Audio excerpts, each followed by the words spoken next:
오늘 함께 보실 말씀은 두 군데의 말씀을 먼저 보겠습니다. 창세기 17장 9절에서 14절 말씀, 그리고 이어서 23절부터 27절의 말씀까지 보겠습니다. 먼저 창세기 17장 9절에서 14절 말씀, 제가 가지고 있는 성경 구약 20페이지가 되겠습니다. 한 절씩 교독하겠습니다. 하나님이 또 아브라함에게 이르시되 그런즉 너는 내 언약을 지키고 내 후손도 대대로 지키라. 너희 중 남자는 다 할례를 받으라. 이것이 나와 너희와 너희 후손 사이에 지킬 내 언약이니라. 너희는 포피를 베어라. 이것이 나와 너희 사이의 언약의 표징이니라. 너희의 대대로 모든 남자는 집에서 난 자나 또는 너희 자손이 아니라 이방 사람에게서 돈으로 산 자를 막론하고 난 지 8일 만에 할례를 받을 것이라. 너희 집에서 난 자든지 너희 돈으로 산 자든지 할례를 받아야 하리니 이에 내 언약이 너희 살에 있어 영원한 언약이 되려니와. 할례를 받지 아니한 남자 곧 그 포피를 베지 아니한 자는 백성 중에서 끊어지리니 그가 내 언약을 배반하였음이니라. 아멘. 23절에서 27절 한 절씩 교독하겠습니다. 이에 아브라함이 하나님이 자기에게 말씀하신 대로 이날에 그 아들 이스마엘과 집에서 태어난 모든 자와 돈으로 산 모든 자 곧 아브라함의 집 사람 중 모든 남자를 데려다가 그 포피를 베었으니 아브라함이 그의 포피를 벤 때는 99세였고 그의 아들 이스마엘이 그의 포피를 벤 때는 13세였더라. 그날에 아브라함과 그 아들 이스마엘이 할례를 받았고 함께 합독합니다. 그 집의 모든 남자 곧 집에서 태어난 자와 돈으로 이방 사람에게서 사온 자가 다 그와 함께 할례를 받았더라. 아멘. 이 말씀은 살아계신 하나님의 말씀입니다. 아멘. 오늘 창세기 강의 가운데 아브라함의 이야기 17번째, 아브라함이 자기에게 말씀하신 대로라고 하는 말씀의 제목으로 말씀의 은혜를 함께 나누려고 합니다. 하나님께서 아브라함에게 주고자 하셨던 믿음의 시간은 25년의 시간입니다. 그러나 아브라함은 25년의 시간을 기다리지 못하고 몇 번이나 곤두박질했던 아브라함을 보게 됩니다. 가나안 땅에 기근이 왔을 때 그는 애굽으로 피신을 했다가 큰 수치와 낭패를 당하게 되죠. 조카 롯과의 갈등도 있었습니다. 그리고 하나님의 말씀을 의심하기도 했고 또 그것으로 인해서 그 약속이 이루어지지 않은 것을 통해서 그는 좌절하기도 합니다. 그러나 하나님은 한 번도 당신의 계획이나 시간을 바꾸신 적이 없이 아브라함을 격려하시고 또 아브라함을 깨우시고 아브라함을 믿음의 사람으로 만들어 가셨습니다. 그리고 드디어 하나님의 시간이 이르게 되자 오늘 창세기 17장 1절에서 아브라함의 나이 99세 때에 하나님이 그를 찾아오셔서 하셨던 말씀은 나는 전능한 하나님이라. 너는 내 앞에서 행하여 완전하라 라고 말씀하시면서 아브라함을 찾아오셨던 하나님의 모습을 보게 됩니다. 그리고 아브라함에게 말씀하시면서 하나님은 4가지의 약속을 하나님은 아브라함과 그 언약을 맺고 있음을 봅니다. 이 약속은 아브라함 한 사람에게만 하나님이 주신 것이 아니라 오늘을 살아가는 믿음의 자녀인 우리들에게도 그대로 유효한 하나님의 약속이었음을 봅니다. 그렇다면 우리 지난주에 보셨던 말씀을 좀 생각을 하면서 오늘 하나님께서 아브라함에게 주셨던 4가지의 약속이 무엇인지를 한번 생각해 보겠습니다. 5절 말씀에 보면 하나님이 아브라함을 찾아오셔서 아브라함에게 주셨던 첫 번째 약속은 이제 내 이름은 아브라함이 아니라 아브라함으로 부를 것이다. 다시 말하면 이름을 바꾸어 주심으로 새로운 정체성에 대한 하나님의 언약의 말씀이 아브라함에게 주셨던 첫 번째 언약이었다라고 말씀을 드렸어요. 여러분, 이름은 그 사람의 정체성, 그 사람의 작은 역사를 이야기한다라고 말씀을 드렸습니다. 이름은 단순히 누구누구야 라고 하는 그런 부름이 아니라 그 사람의 정체성과 그 사람의 이야기, 그리고 문화적 배경을 닮은 작은 역사임을 말씀하고 있습니다. 그리고 이름이 바뀌었다. 그리고 하나님이 그 이름을 바꾸어 부르신 것은 새로운 삶의 방향들, 그리고 새로운 사명을 하나님 그에게 부여해 주셨던 것을 우리는 말씀을 통해서 배우게 됩니다. 여러분, 우리의 옛 이름은 죄인이었죠. 그리고 우리의 옛 이름은 영원한 형벌 가운데 죽었던 인생이었습니다. 그러나 예수님의 죽으심을 통해서 여러분, 우리의 이름이 그리스도인으로 바뀌었고 우리의 이름이 성도라고 하는 이름으로 변화가 된 거예요. 그래서 이제는 우리가 옛사람의 구습을 따라가는 그런 우리의 모습이 아니라 이제는 새 사람을 입고 새로운 일들을 따라가는 그런 삶을 우리는 살아가야 되죠. 그런데 여전히 여러분, 우리의 모습을 보면 어떻습니까? 여전히 구습을 따라가고 있고 여전히 내 생각대로 내 방법대로 그렇게 살아가고 있음을 보게 됩니다. 하나님께서 우리의 이름을 바꾸신 것은 이제는 우리의 새로운 삶의 방향들, 그리고 새로운 사명을 우리에게 주신다라고 하는 것을 다시 한번 마음 가운데에 새기며 살아가는 저와 여러분들 되시기를 주님의 이름으로 축원합니다. 두 번째, 2절과 6절 말씀에 보면 하나님은 아브라함을 찾아오셔서 이런 약속을 합니다. 내가 너로 크게 번성하게 할 것이다. 이 6절 말씀에 보면 내가 너로 심히 번성하게 할 것이다. 큰 민족의 조상으로 후손 번영의 약속을 하나님이 부여해 주심을 봅니다. 여기서 번성이라고 하는 이 단어의 의미는 단순히 자손이 많아진다라고 하는 의미를 갖고 있는 게 아니에요.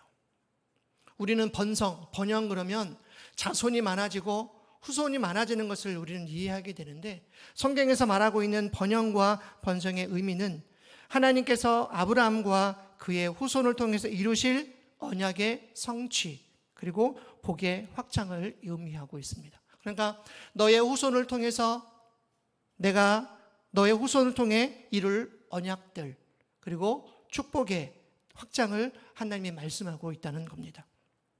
그리고 말씀을 보다 보면 우리가 생각하지 못했던 그런 단어들이 있어요. 본문에 보면 내가 번성하리라가 아니라, 여러분, 번성하게 하시는 분은 바로 하나님이시라는 겁니다. 하나님께서 내가 너로 번성하게 할 것이다, 그렇게 말씀하고 있습니다. 번성의 시작, 여러분, 번영의 시작은, 번영의 근원은 바로 아브라함이 아니라 하나님이시라는 거죠.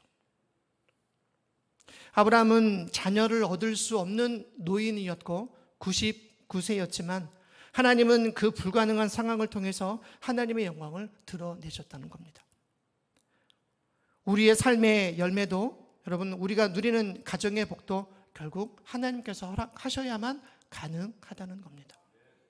내가 번성하고 싶고 여러분, 우리의 가정도 번영하기를 원하지만 그 모든 일들을 주관하시는 분은 하나님이시라는 거예요. 하나님께서 번성케 하시고 또 하나님께서 우리들 가운데에 귀한 복들을 허락해 주실 줄 믿습니다. 세 번째, 아브라함에게 주셨던 하나님의 언약은 너와 내 후손의 하나님이 되리라. 7절 말씀이죠. 하나님께서 우리의 하나님이 되시겠다라고 하는 약속입니다. 사람은 누구의 보호와 돌봄을 받느냐에 따라 여러분, 삶의 안정감이 결정된다는 이야기가 있습니다.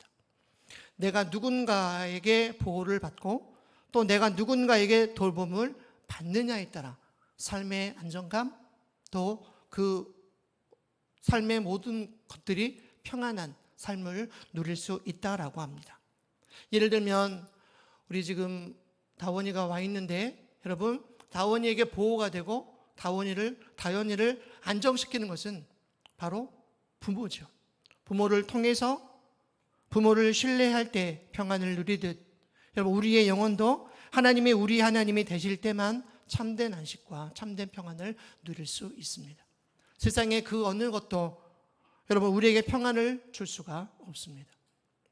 때로는 많은 것을 가지고 있다 하더라도, 또 때로는 많은 것을 소유하고 있다고 하더라도 그것이 우리에게는 결코 평안과 안식을 줄 수가 없습니다. 하나님이 우리 하나님 되실 때, 그리고 그 하나님이 우리 후손의 하나님이 되신다라고 하는 그 언약의 말씀을 통해서 참된 안식을 누릴 수 있음을 봅니다. 네 번째 약속은 바로 8절 말씀. 내가 너와 내 후손에게 가나안 땅을 주어 영원한 기업이 되게 하겠다. 바로 땅의 기업의 약속입니다. 본문에도 중요한 의미가 숨겨져 있습니다. 그 땅을 내가 얻으리라가 아니라, 여러분, 그 땅을 주시는 분은 누구라는 거예요? 그 땅을 주시는 분은 하나님이시라는 겁니다. 내가 얻으리라가 아니라 내가 주리라. 누구에게? 너와 내 후손에게. 그 영원한 언약을 주신 분이 하나님이심을 믿습니다. 땅의 주인은 하나님이십니다. 모든 소유의 주인도 하나님이신 줄 믿습니다. 아브라함은 나그네였고 아무런 소유도 없었지만 하나님은 그에게 약속의 땅을 기업으로 주셨습니다. 그리고 그 땅은 단순히 땅의 소유가 아니라 바로 하나님 나라의 모형이었다는 거죠. 그리고 오늘 그 땅의 기업을 저와 여러분들에게도 동일하게 주신 줄 믿습니다. 여러분, 우리가 그 땅을 얻기 위해 어떤 노력이나 어떤 우리의 힘을 기울이는 것이 아니라 땅의 주인이신 하나님, 우리 모든 소유의 주인이신 하나님께서 저와 여러분들에게 언약의 말씀으로 주신 줄 믿습니다. 이제 네 가지 언약을 좀 기억을 하시면서 9절 말씀부터 14절의 말씀을 한 절씩 교독하겠습니다. 하나님이 또 아브라함에게 이르시되 그런즉 너는 내 언약을 지키고 내 후손도 대대로 지키라. 너희 중 남자는 다 할례를 받으라. 이것이 나와 너희와 너희 후손 사이에 지킬 내 언약이니라. 너희는 포피를 베어라. 이것이 나와 너희 사이의 언약의 표징이니라. 너희의 대대로 모든 남자는 집에서 난 자나 또는 너희 자손이 아니라 이방 사람에게서 돈으로 산 자를 막론하고 난 지 8일 만에 할례를 받을 것이라. 너희 집에서 난 자든지 너희 돈으로 산다든지 할례를 받아야 하리니 이에 내 언약이 너희 살에 있어 영원한 언약이 되려니와 할례를 받지 아니한 남자 곧 그 포피를 베지 아니한 자는 백성 중에서 끊어지리니 그가 내 언약을 배반하였음이니라. 아멘. 1절부터 8절의 말씀까지 하나님의 네 가지 언약을 주시고 난 이후에 9절부터 14절에 반드시 지켜야 할 한 가지 규례를 아브라함과 그의 후손들에게 말씀하고 있음을 봅니다. 이것은 하나님의 명령이었습니다. 그 규례가 뭐였습니까? 바로 할례를 행하라라고 하는 하나님의 규례였지요. 네 가지의 약속은 하나님이 일방적으로 세우신 은혜의 약속으로 어떤 조건적이라기보다는 하나님의 주권적인 선물이었다는 거예요. 그러니까 1절부터 8절까지 네 가지의 언약은 하나님의 주권적인 언약, 그러니까 어떤 조건을 단 그런 하나님의 언약이 아니라 하나님의 무조건적인 언약이었고 하나님의 주권적인 선물이었다는 겁니다. 그리고 9절부터 14절까지 네 가지의 언약을 받은 백성들이 지켜야 할 한 가지 규례는 바로 할례를 행하라는 것이었어요. 약속으로 주어진 하나님의 언약, 그리고 인간 편에서의 응답과 순종의 행위로 나타나는 것이 할례였다는 겁니다. 그러면 여러분, 할례란 무엇일까요? 이스라엘 백성들에게 최초로 명령하신 하나님의 규례의 언약은 창세기 17장에 기록이 되어져 있는 할례입니다. 할례는 언약의 표징이다라고 이야기를 하죠. 표징이란 말을 국어사전 그리고 선학적인 의미로 보니까 하나님이 주신 약속을 드러내어 보여주는 표시, 이렇게 얘기를 해요. 여러분, 사람과 사람과의 관계에서 여러분 중요한 것은 바로 약속이죠. 약속은 하나의 믿음이고 그 약속을 통해서 드러나는 것들이 우리가 삶 가운데 나타나는 일들이에요. 예를 들어 보겠습니다. 결혼을 할 때 남녀가 주고받는 게 있어요. 뭘 주고받죠? 반지. 제 손에 반지가 채워져 있는데 언약의 증표인 거죠. 그리고 집을 살 때에 반드시 필요한 것은 집에 대한 계약서, 그리고 그 계약서 안에는 도장이나 사인이 들어가 있어야 효력을 발휘하는 겁니다. 그리고 그것을 못 믿겠다 그러면 반드시 공증을 받게 되어져 있죠. 이것은 사람과 사람의 관계를 맺을 때에 사용하는 것들입니다. 근데 하나님께서 인간과 맺으신 규례 가운데의 한 가지, 할례. 이 할례는 몸 안에 새기는 하나님의 언약이었다는 겁니다. 그래서 할례는 남자의 생식기의 피부를 제거하는 것, 이렇게 얘기를 합니다. 그래서 몸 안에 새겨지는 하나님의 언약을 이야기할 때에 그것을 할례다라고 이야기해요. 그래서 성경에 나타나는 이 표징은 여러 가지가 있겠지만 두 가지. 하나는 하나님께서 노아의 홍수 이후에 주셨던 무지개, 그리고 오늘 최초로 기록이 되어져 있는 할례. 하나님은 아브라함과 언약을 맺으시고 그 증거로 할례를 하나님이 명령하셨음을 봅니다. 육체에 새겨지는 표식이었습니다. 그리고 하나님의 흔적을 사람의 몸 안에 주셨던 하나님의 언약이었음을 봅니다. 하나님의 백성의 정체성을 나타내는 하나님의 표징이었습니다. 할례는 단순한 의식이 아니라 우리는 이제 하나님께 속한 백성입니다 라는 신앙의 고백이 바로 할례입니다. 두 번째, 할례는 순종의 표시이기도 합니다. 이따가 이제 마지막 부분에서 23절부터 27절의 말씀을 자세하게 설명을 해드리겠지만, 아브라함과 그 집안 모든 남자가 할례를 받았을 때, 하나님이 할례를 행하고 그 몸의 표식을 나타내라라고 할 때에 23절과 24절에서 그 즉시 순종했던 아브라함을 보게 되는 거죠. 그들은 하나님의 말씀에 즉시 순종했다는 겁니다. 언약 백성들의 특징은 말씀을 듣고 순종하는 것에 있습니다. 우리가 하나님의 사람이라면, 우리가 하나님의 백성이라면 여러분, 우리는 그 말씀에 순종하고 그 말씀을 따라 살아가야 된다는 거죠. 때로는 상황이 여의치 못하지만, 상황이 힘들지만, 또 우리가 살아가는 삶의 순간들마다 어려운 부분들이 있지만 그것이 하나님의 말씀이라면 우리는 순종해야 되고 그 말씀 가운데에 따라가야 된다는 거죠. 할례는 단순히 육체에 새겨진 상처가 아니라 순종의 결단이기 때문에 그렇습니다. 우리가 말씀 가운데에 순종하고 오늘도 그 말씀을 따라 살아가는 저와 여러분들이 되어져야 할 줄로 믿습니다. 자, 본문을 보다 보면 할례를 행할 때에 여러분 언제 할례를 행합니까? 난지 8일 만에 할례를 행하게 되어져 있어요. 그러니까 17장에 기록되어진 최초의 할례의 사건은 17장에 기록이 되어져 있는 내용이고, 그 내용에 보면 난지 8일 만에 할례를 행하라라고 이야기를 하죠. 할례에 대한 부분을 말씀을 드리면서 많은 책들을 찾아봤어요.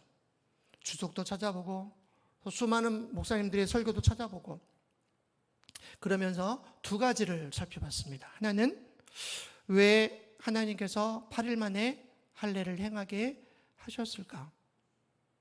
어떤 분들은 의학적으로, 과학적으로 이렇게 이야기를 합니다.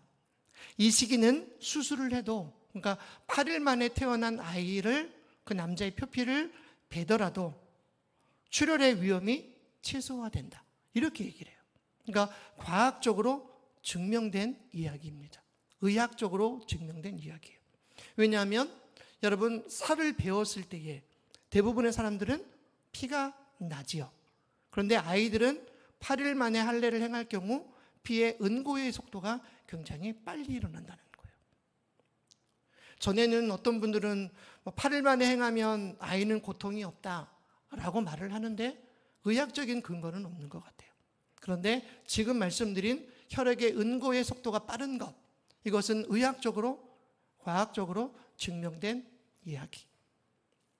당시 사람들은 알 수가 없었겠죠. 단지 하나님의 명령이었고 하나님의 규례여서 행했겠지만 그 깊은 의미는 바로 하나님께서는 가장 안전한 때를 정하시고 하나님의 때에 하나님이 말씀하신 그 때를 지키도록 말씀하셨음을 봅니다. 그리고 신학적인 이유를 보게 되면 여러분, 숫자 7은 완전의 수죠. 그리고 그 다음에 오는 수가 8이죠. 그러니까 8이라고 하는 수는 새로운 시작, 하나님의 새로운 창조를 의미하고 있는 겁니다. 할례가 8일째 주어진 것은 우리의 옛사람은 끊어지고 새로운 새 백성으로 시작됨을 의미하는 겁니다. 할례를 통해 비로소 언약 백성의 공동체에 정식으로 편입되는 것을 이야기합니다. 아기가 단순히 혈육으로만 아브라함의 후손이 아니라 언약에 속한 하나님의 백성임을 이야기하고 있는 겁니다.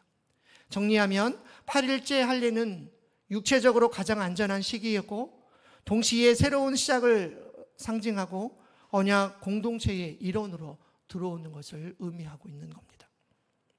네 번째, 오늘날의 할례. 여러분, 오늘날의 할례를 신약에서는 마음의 할례 이렇게 이야기합니다.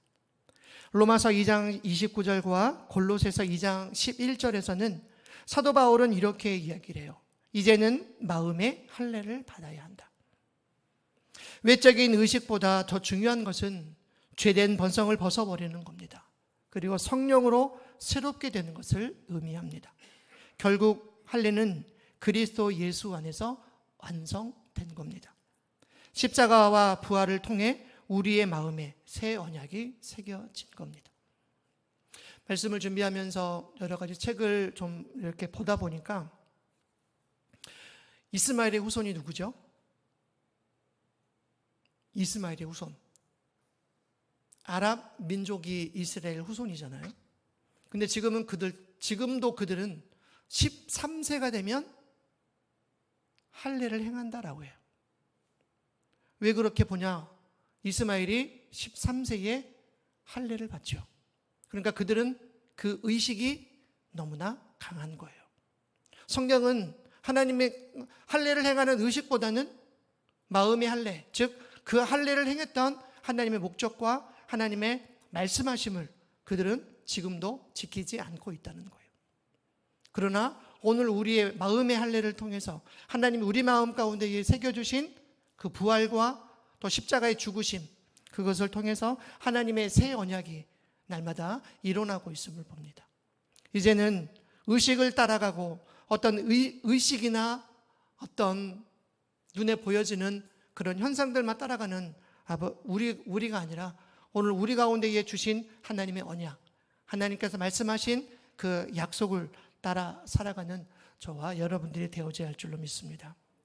여러분, 언약의 징표인 할례의 본질은 거룩함입니다. 그리스도 안에서 죄사함을 받고 인치심으로 구원의 보증을 받은 성도는 그 이름 자체가 그리스도인 또는 거룩한 무리로 하나님은 우리를 바꾸어 불러주십니다. 그러므로 모든 신자는 성도라고 하는 이름에 합당한 삶을 우리는 살아가야 된다는 거죠. 세상과 구별되어진 삶, 세상과 분리되어진 그런 삶을 날마다 우리는 살아가야 될 줄로 믿습니다. 이제 23절 말씀에서 27절의 말씀을 한 절씩 교독하겠습니다. 이에 아브라함이 하나님이 자기에게 말씀하신 대로 이날에 그 아들 이스마엘과 집에서 태어난 모든 자, 돈으로 산 모든 자, 곧 아브라함의 집 사람 중 모든 남자를 데려다가 그 포피를 베었으니 아브라함이 그의 포피를 벤 때는 99세였고 그의 아들 이스마엘이 그의 포피를 벤 때는 13세였더라. 그날에 아브라함과 그 아들 이스마엘이 할례를 받았고 그 집의 모든 남자 곧 집에서 태어난 자와 돈으로 이방 사람에게서 사온 자가 다 그와 함께 할례를 받았더라. 아멘. 9절에서 14절까지 하나님이 할례를 행하라, 포피를 베어라, 내 몸 안에 그 언약의 증거를 삼아라 라고 하는 그 하나님의 말씀이 있을 때에 23절에서 29절까지 여러분, 신앙인을 가장 빛나게 하는 것은 하나님 말씀에 대한 순종입니다.